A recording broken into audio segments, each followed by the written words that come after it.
ادھر ٹنگمرگ میں P D P کی طرف سے ایک بڑا کنونشن کا انعقاد کیا گیا جس میں مختلف سیاسی اور سماجی کارکنان نے حلقہ انتخاب گلمرگ کے امیدوار شبیر احمد میر کی موجودگی میں پی ڈی پی میں شمولیت اختیار کی۔ اس موقع پر شبیر احمد میر نے نئے اراکین کا گرمجوشی سے استقبال کیا۔ کنونشن کے دوران خطاب کرتے ہوئے شبیر احمد میر نے سابق سیاست دانوں پر تنقید کرتے ہوئے کہا کہ گلمرگ کو ہر لحاظ سے استحصال کا سامنا کرنا پڑا ہے۔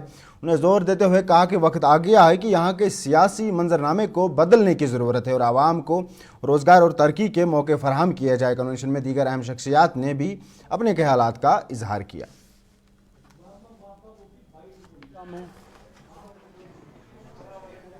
اور اس میں لوگوں نے ایک بڑا فیصلہ لینا ہے۔ یہ الیکشن کوئی نارمل الیکشن نہیں ہے۔